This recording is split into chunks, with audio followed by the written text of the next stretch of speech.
Hello everyone, welcome to Beyond One Way. In this video, I will show how we can use this pre-made coleslaw mix to make 3 delicious recipes. I use 3-color coleslaw mix to add colors and textures. You can definitely use what you have. The 3 recipes we are making are tuna fish salad sandwiches that stay crispy and crunchy, coleslaw fritters that require no eggs as binder, and a heart-healthy vegetable soup that you can make within 30 minutes. I will also give additional options on how you can personalize each recipe to your own liking. Let's get started.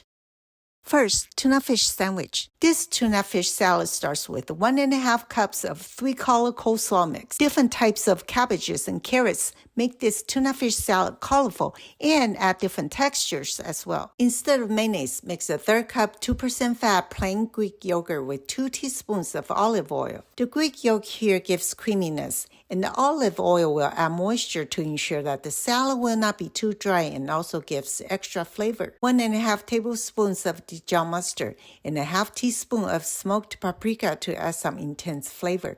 But regular paprika is fine too if that's what you have. Now add 1 12-ounce can of drained tuna fish that is packed in water. I did not add extra salt to this recipe because this is salty enough for me. Taste it and add some salt based on your own preference. Look how gorgeous this tuna fish salad is. Now all you need is bread to make a tuna fish salad sandwich. This is a delicious tuna fish salad sandwich that has the crunch from the coleslaw mix and creaminess from the Greek yogurt. You can also use this tuna salad to make wraps or spread on crackers. Very versatile.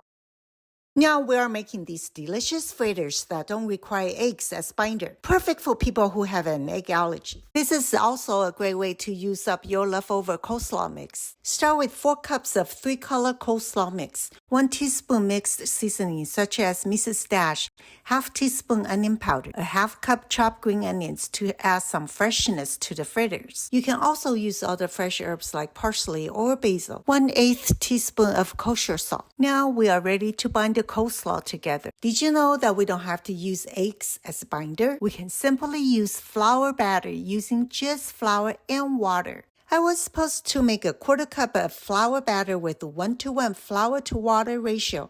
However, I accidentally added too much water and I did not realize my mistake until I already mixed the thin flour batter with the coleslaw. I improvised by mixing 3 more tablespoons of flour with 3 tablespoons of water. Batter on the right was much thicker now, like paste. And the coleslaw looks a lot creamier on the right than the left, which is what we want. I love my imperfection in this video clip to show sometimes mistakes can be corrected to avoid wasting food. 2 tablespoons of vegetable oil in a frying pan on medium heat. A 1/4 measuring cup size works the best for my fritters. You can make your fritters bigger or smaller. It's up to you. The recipe makes 9 fritters, so I did this twice on the stove. Your spatula will guide you when the coleslaw bottom is burning up to flip. It takes about 4 minutes on each side to make them golden brown on my stove. Your stove may be different. The fritters are ready when they are golden brown and the fork comes out clean after poking them. Aren't they beautiful? Crispy outside and soft inside. They are so delicious on their own, but they are also great with dipping sauces like barbecue sauce, spicy ketchup, or soy sauce with chopped ginger and garlic. However you eat them. Enjoy! Last but not least, we are using this bag of coleslaw mix to make a flavorful and heart-healthy vegetable soup. Start with a bag of 14-ounce 3-color coleslaw mix and cut them into smaller pieces. I like the mouthfeel of the small pieces. You don't need to do this step if you don't want to. To have more vegetables in this soup, I added 2 small zucchinis cut in chunks, about 1.5 cups. Mushrooms, broccoli, or spinaches are also great options. Sauté everything with 1/2 tablespoon of vegetable oil in the soup pan with the zucchini and coleslaw mix. Here is 2 teaspoons of Italian seasoning powder. Use 1 teaspoon of it. And here is 1 tablespoon of diced garlic. Use about half of it. We will use the rest of the Italian seasoning powder and diced garlic later. If you see your coleslaw mix is getting a little dry like I did here, Add 1.5 tablespoons of water, just enough to avoid burning the food. When the zucchini started to soften, add 1 14.5-ounce can of no added salt diced tomatoes and 1 14.5-ounce can of white beans, such as cannellini or navy beans. Now add the remaining amounts of the diced garlic and the Italian seasoning powder. My Italian seasoning powder has a mixture of basil, rosemary, thyme, sage, and oregano.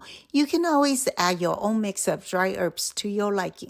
Add 1 cup of water with 32 ounces of chicken broth. Because I used a regular chicken broth, which means it already has added salt, so there is no need for me to add more salt to this recipe. This soup is meant to be a light side dish. You can make the soup heartier or as a meal by adding shredded chicken, meatballs, or just more beans. You can even add rice or pasta. The options are endless. Bring the soup to boil and simmer for 15 minutes or until it is hot. At the end, we have this heart-healthy soup. An 8-ounce cup serving has less than 400 milligrams of sodium and 2 grams of fat.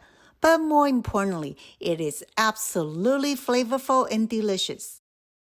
Here you have it. 1 bag coleslaw mix, 3 delicious recipes. However you eat them, I wish you happy eating and see you next time.